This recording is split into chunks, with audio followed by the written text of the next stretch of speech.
couldn't think. I couldn't breathe. 17,000 feet. 5 minutes to make a decision that would define my character forever.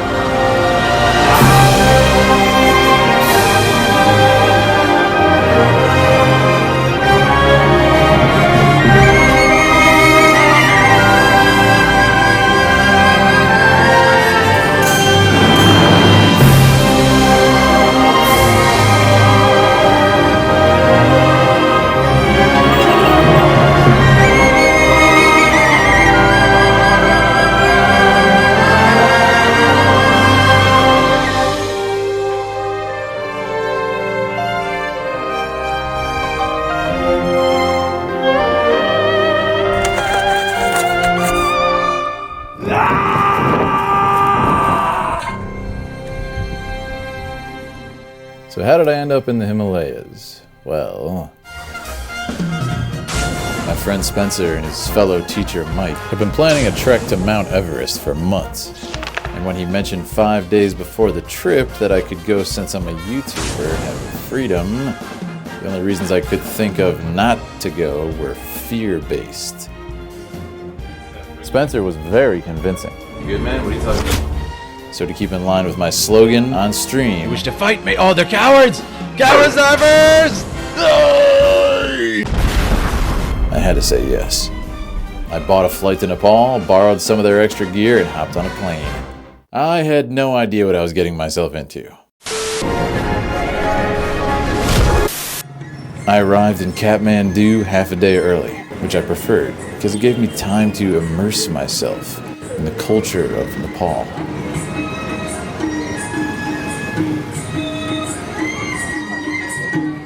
When I travel, I like to take some alone time to wander around and take it all in, especially in a place with a new language.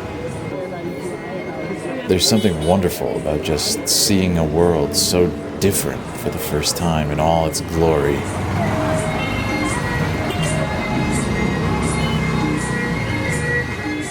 As I walked the streets and took in the charming atmosphere, the smells, the tastes, I couldn't help but get excited and ask myself questions. Was I ready for this? Was I in good enough shape? I trained, but not for treks at low oxygen. I find out soon enough. The boys arrived and we slept before getting ready for our first flight. The goal of our journey would be Pattar, a peak near Everest Base Camp.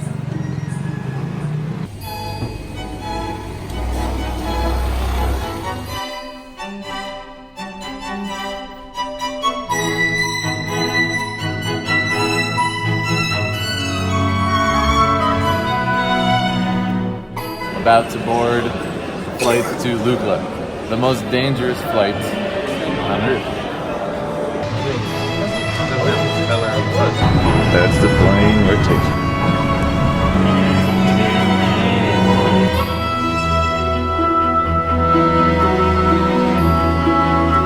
The flight was very intense, to say the least. Have you ever been flying and you hit some turbulence? You get that reminder that you're a mortal, fragile being, flying hundreds of miles per hour in a steel bullet thousands of feet in the air? Yeah, about that. We suddenly had to land at a small airport because the winds were too dangerous as they fly by sight. No radar. Okay, so we couldn't go to Lukla Airport. It was closed because of high winds and we felt it a little bit. And so we're docked here. What's this airport? I don't know what it's called. We're 5 minutes from Lukla, but I don't know what it's called. As you can see, probably about as big as JFK. I think they're trying to decide if it's safe enough if the winds die down. We enjoyed the small break and practiced some kung fu, talked and laughed.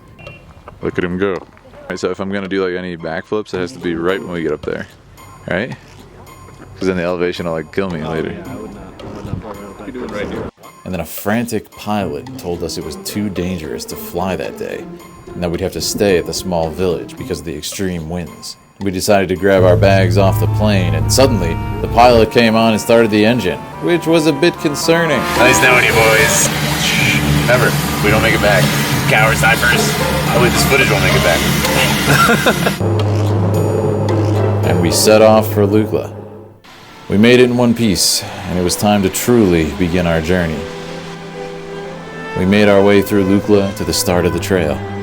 There was a terrible plane crash in Lukla just days after we returned from our trip. All the more sobering and grateful for our safe voyage. Something I noticed right away. There are countless dogs on the Everest trekking route. We thought they were wild at first, but it turns out they are community dogs, Look at that. and everyone takes care of them equally in the villages. Their demeanor and trust says a lot about Nepali people and their kindness towards animals. I think the clearance for them to get off of that is like literally 10-20 feet.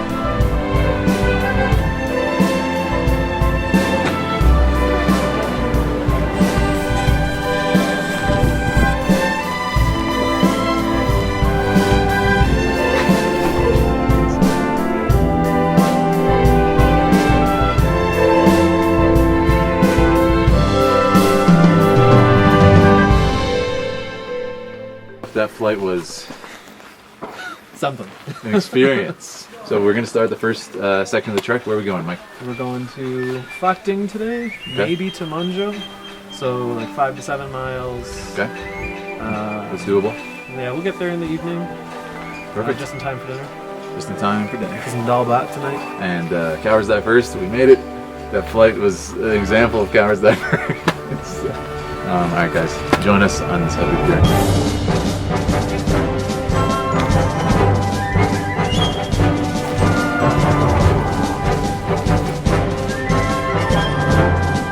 And so our journey began.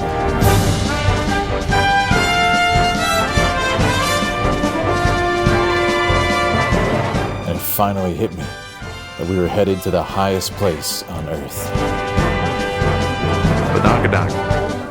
I signed up for this trip so last minute.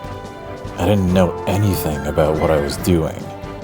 And my rare case of zero research allowed me such a surprise, another world to explore. Hello.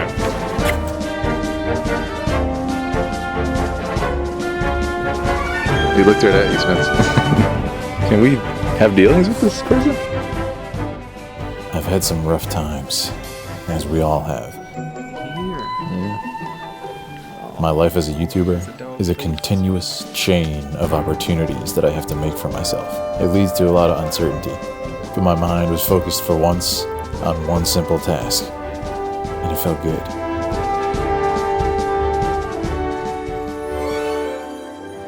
They say each spin of a prayer wheel is tantamount to chanting all of the prayers that are rolled within the wheel.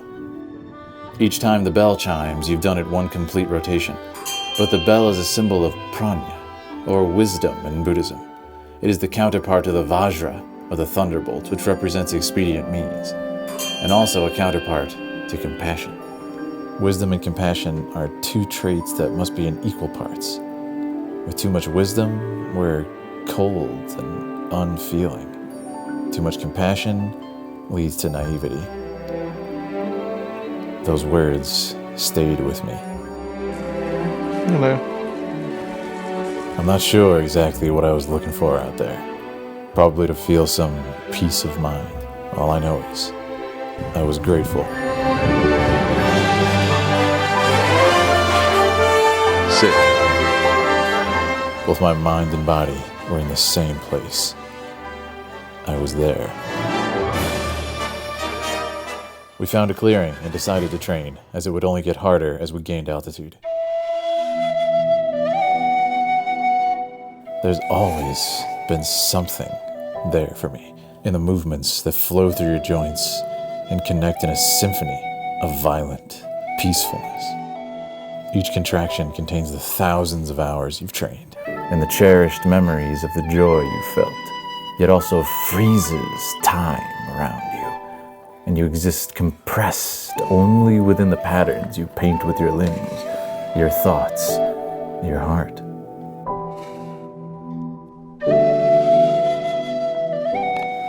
I can feel it there. My reason for being an artist. My acceptance of a life of creativity. and my stewardship of the spirits of those thousands who painted the world with their bodies before I did. That's what I feel. The collective consciousness of my passion and those from the past.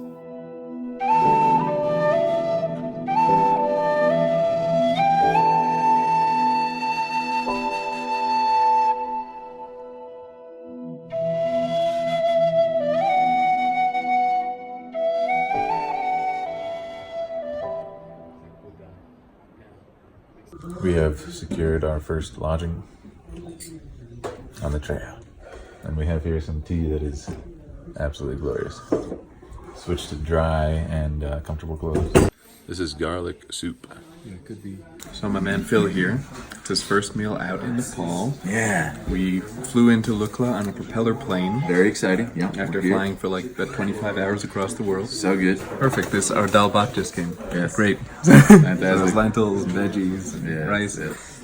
And here's momo. Very like typical like dishes from around here. Perfect. So exciting. Phil here, he's in Nepal. We're on the Everest Base Camp. Yes, we are. And he orders a pizza for his first meal. Coming from New York.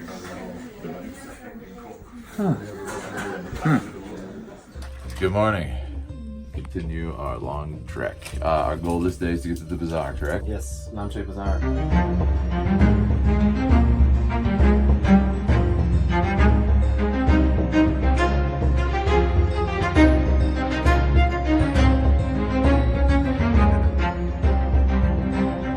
Mike told me that everyone gets a trail name after they've spent enough days out on a trek. You don't choose your trail name. Others have to give it to you. His was Rocky Road. Throughout the trip, people we'd encounter on the trek kept asking us who we were and where we'd come from.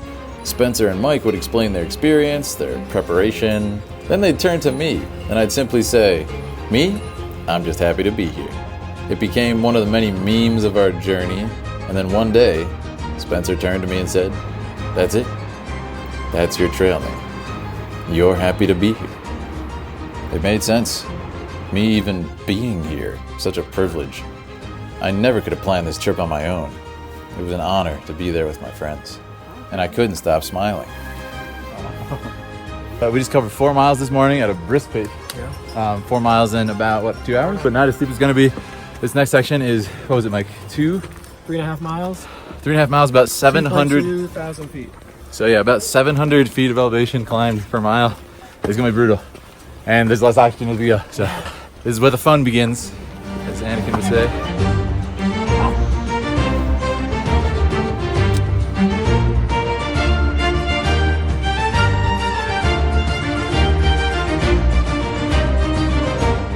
Life is simple and beautiful here, as it should be. Breathing deeply and being present.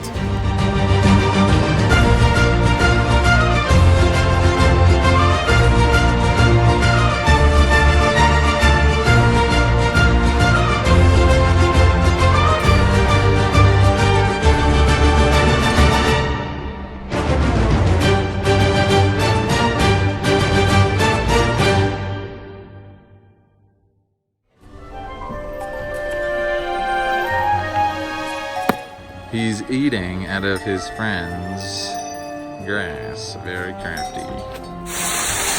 Very nice. He's got water. The donkeys are relentless. We can't escape them.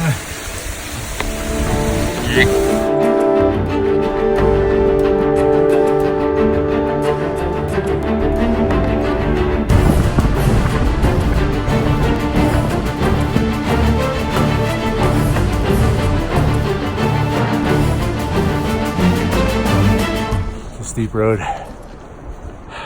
We're making good time, pushing ourselves. Taking a break. It's really hard to express how steep this is. Keep moving forward. Shower that first.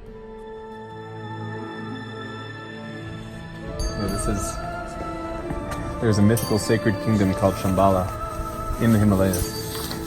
And these 4 animals are like the embodiments of different philosophies of this like warrior kingdom that lives in Shambhala. And the wind horse is like the key to like unlocking the like traits of all these different like schools of thought Actually, there's a great book on it by Chogyam Trungpa called Shambhala, The Sacred Path of the Warrior. Highly recommend it. Thank you. This concludes Spencer's lesson for today. Friends, Romans. honestly, I'm haggard. But I made it. I'm so proud of myself. What was the stats? 8.69.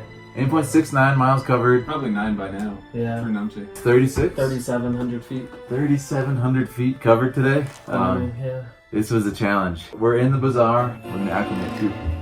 We've done it.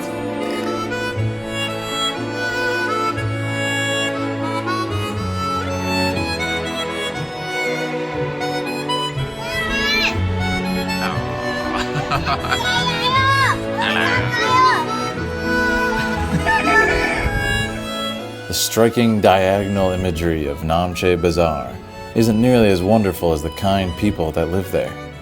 Their charming everyday activities seem like something so pure, so untouched by the madness of the cities I've seen in my life.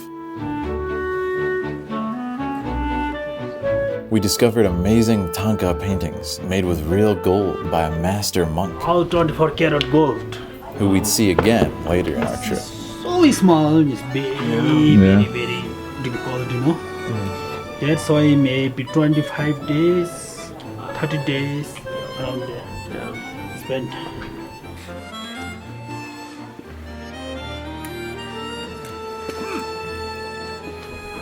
We have here a new friend. This person right here.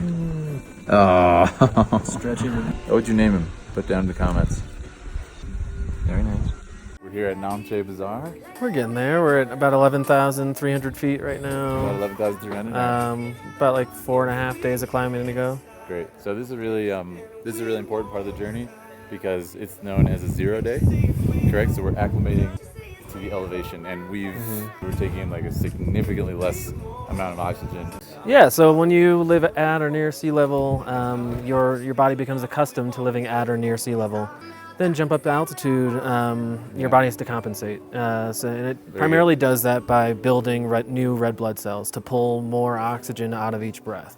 Awesome. And that takes time, so we take a 0. We just, would jog up the stairs, and it's like, you do not feel okay. You feel drained. But we're noticing we have to hydrate. Yeah, you tend to lose water more easily at elevation, just because things evaporate faster up here. You lose water through your breath. You lose liters of water every day through just your breath. Water evaporates off your skin more easily, which means water is going to rise to the surface more easily.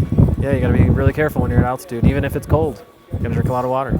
That's actually incredible. So with that being said, we had a great time here. We kind of just got a day to explore the town, look at all the shops in the bazaar, find some gifts for our loved ones. Again, Mike's been really, really helpful with just keeping me alive so far, because I really shouldn't be here. All right, guys. Leaving Namche Bazaar, we spent the day there to acclimate to the low oxygen, continuing on our journey. It's a steep road, but I mean, the views keep getting better. We didn't think it was possible. Look at this. So, shall we? Journey on.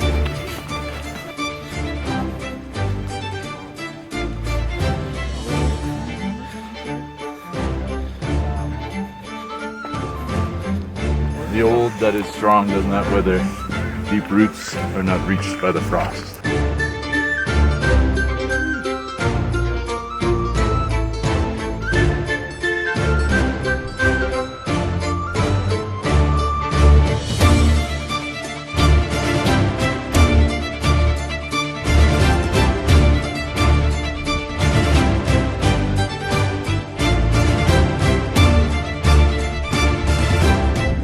What's this, Mike?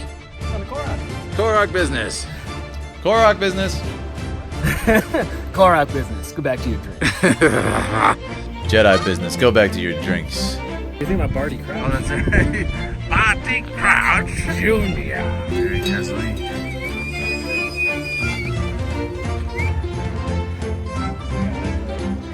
The very air you breathe is a poisonous fume. There is evil there. It does not sleep. It is a folly. This is folly.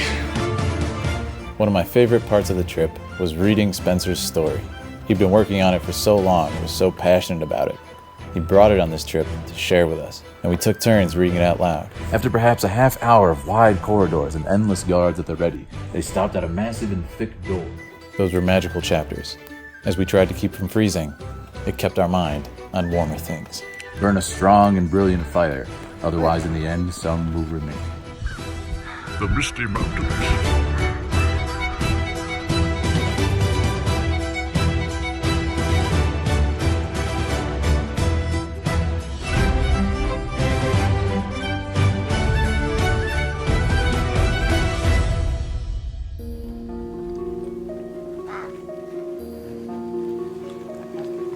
Hello, we made it to Tengoboche, and it is surrounded, wreathed in mountains. Everest is right over there, but you can't see it. It's cloudy. Tengboche Monastery really stood out to me. There is a calmness and silence there that penetrates the few small buildings and dwellers who reside there, mostly monks and dogs. And even though it was the least amount of oxygen we'd had thus far, I felt the most comfortable after the grueling climb. Foolish mind. Holy shit. I was drawn to the monastery and its beautiful structures. Some magic held me there for hours as we spoke at dusk on the lofty steps. We agreed that we'd have to spend more time there on the way back. We started to run into the same friends on the trail. And Mike from London is going to give me some tips for... First up, South Bank Food Market. We exchanged stories That's my favourite meal in London. and shared in the hardships of the climb. I'm going to give you my story because we have one enough for the trip, and this will help you very easily purify your water. Oh, fantastic. Thank you very much. It's very, Are you sure? Because what if you lose one or it breaks? We'll figure it out. It's fine.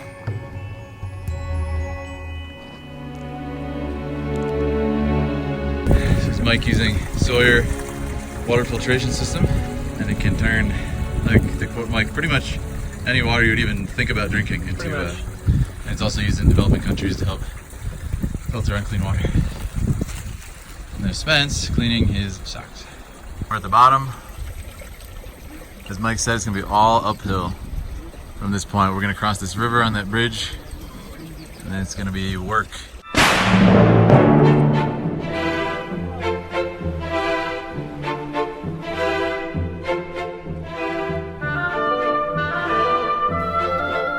It takes full focus at 14,000 feet. It'll be a tough day today, climbing 2,000 more feet, and it's getting harder. In fact, the pain, struggling to breathe and think, reminds me I'm alive.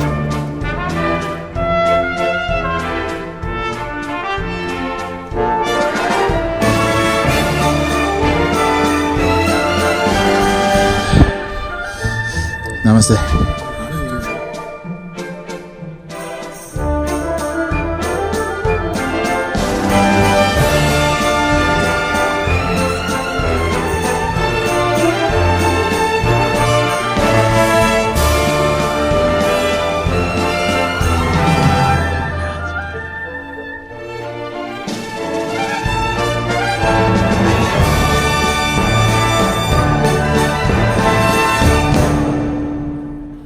About 400 horizontal feet away. I'd say we were taking the long way around. Probably left like 5 minutes. Namaste. 16,000 feet on the Mount Everest trek, and still no way to keep smiles off our faces. Even though we're struggling to breathe, we're keeping each other alive out here. Laughing, loving the view, and pressing on.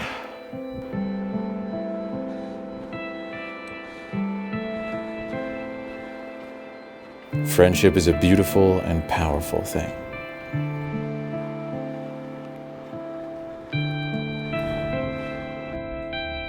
Our next few days were filled with struggle as we climbed, sought shelter and food, and attempted to sleep in the increasingly difficult conditions.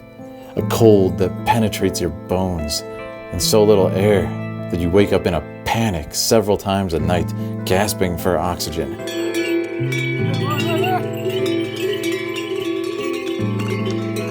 So From Dingboche to Lomboche, right? Lomboche. So it begins.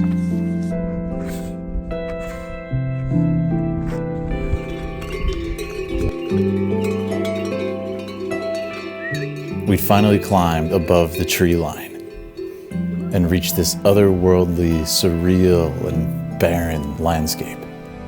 It was truly breathtaking. White rock and small shrubs are all you could see.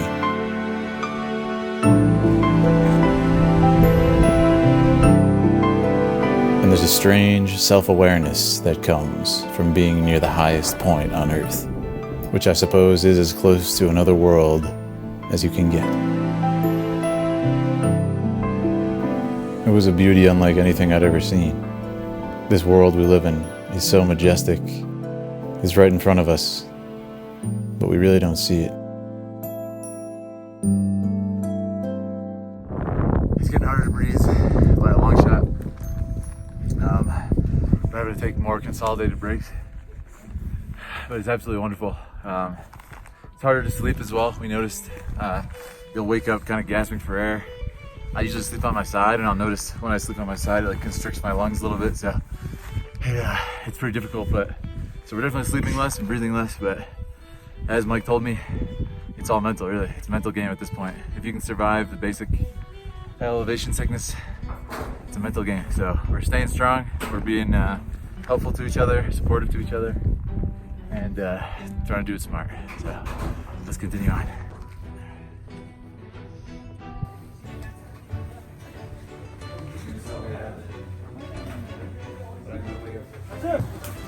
I love this place. Nice little rest stop. It's actually kind of angled.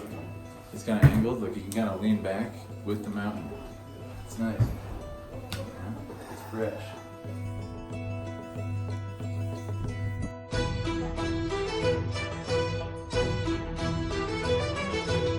The Himalayas inspire feelings of respect and reverence. The simplicity is refreshing. If you don't respect this place, you die. Simple. Low oxygen makes you more focused. Every movement means more. There's a cost, so you don't make any useless motions. It made me realize how many useless or harmful thoughts we have every day, and the massive cost they have on our happiness. Made it in one piece. 15,800 feet. The longer I trekked and the higher I climbed, the more the unimportant thoughts became obsolete and dissipated from my mind more easily, more absolutely, and I filled that absent space with a great and healing nothingness. In that void is where I found my most somethingness on the trip. Being present, not weighed down by doubts and fears, free to laugh with my dear friends, and truly see what was in front of me without the shield of thinking over my eyes. That pure sight was true bliss.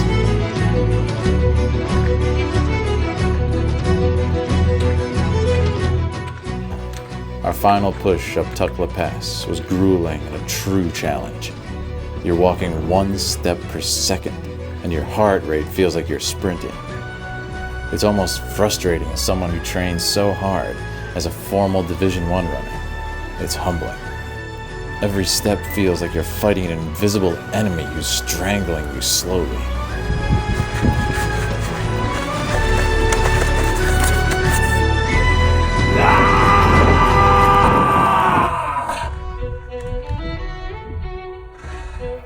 I had to let out some energy, even though it took a heavy oxygen cost.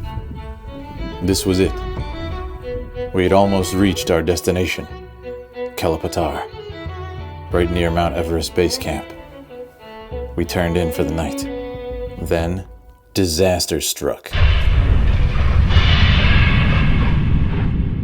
Spencer was up all night in agony. He developed brain swelling, cerebral edema, altitude sickness. He could barely think and had extreme nausea. Yeah. I want to leave right now. Okay.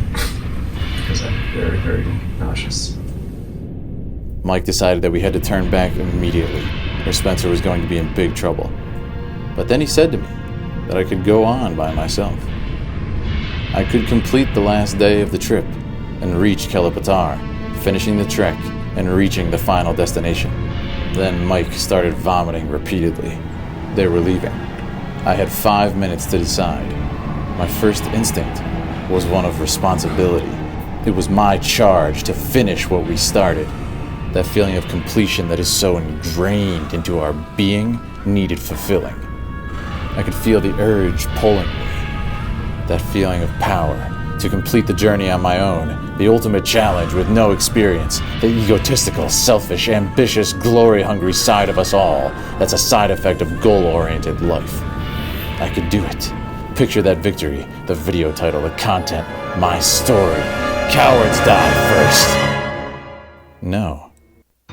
Then I turned away from the summit, and I saw one of my closest friends in pain.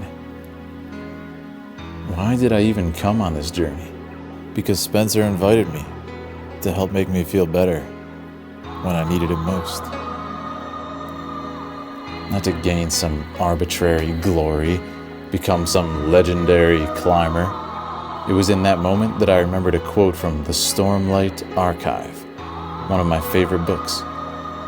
Journey before destination. I knew what I had to do. The harder decision, and what made the bigger man. As I took those first few steps walking down with my friends, I felt a great weight leave my mind.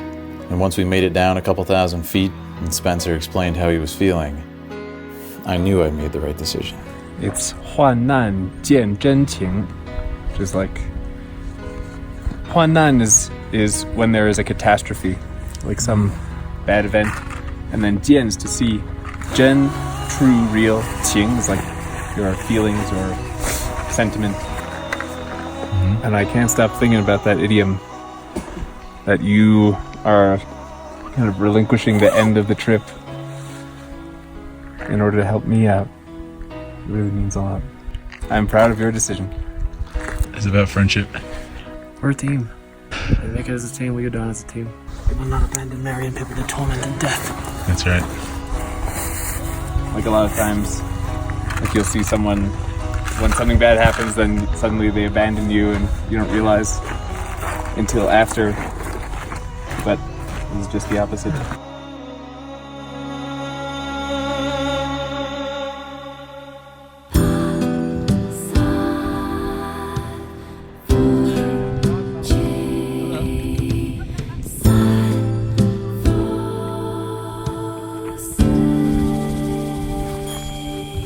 In a few days, this will all be over, but my spirit will continue to be inspired by this high, sacred place. It's taking my breath away and replacing it with something more. The climb down was steeped in fog, but before we finished our descent, we had to revisit an old friend.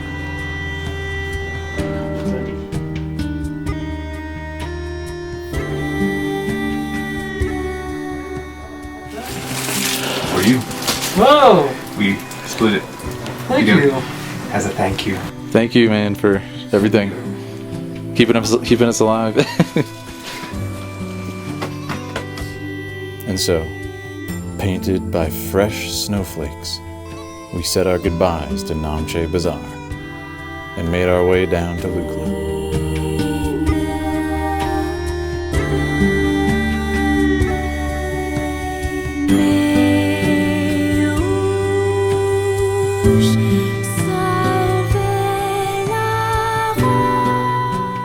Our descent was almost symbolic, as nature thawed around us and our lungs filled with fresh oxygen.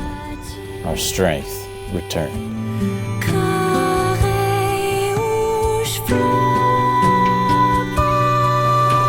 Wow!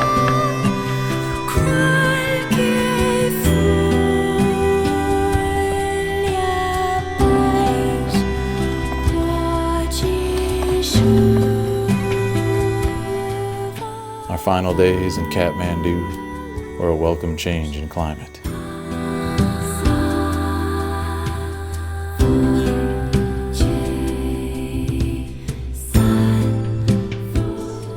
They were peaceful, tranquil days as we reflected on the trip.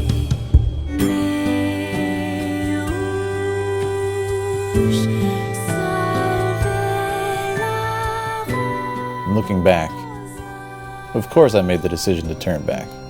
It's who I am. But it's that classic example of not knowing who you are until the moment of truth.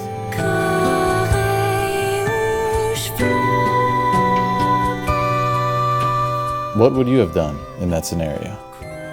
Would you have turned back or gone onward?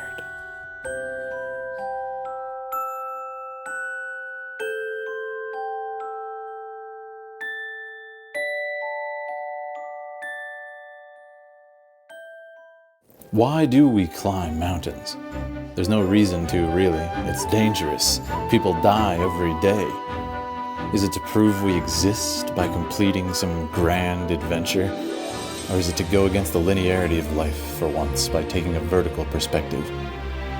Is it to prove that we are alive by feeling that fleeting mortality swinging from a cliff face? It really is all about life and death, isn't it? The death of old paths that we can never tread again, or the birth of new ones from bold action taken. We met many dear friends on the trek, and it dawned on me that we'd realistically never see them again. Just because something has to end doesn't mean it wasn't beautiful, and we can't remember it forever. Why do we climb mountains? I don't know. But I did feel something out there. In the whisper of the trees, the silent expression of the mountain, the orchestra of the wild, the calm pulse of nature. In my life of uncertainty, I felt a rare peace. As for me, I'm glad that I turned back. Because much like my own life, if I'm to reach some great height, some ambition, some victory, but there's no one there to share it with, then it has no meaning. I felt something out there that I'll hold on to forever. Will I ever reach that summit? Will any of us? I don't know. But I'm okay putting the journey before the destination. After all, I'm just happy to be here.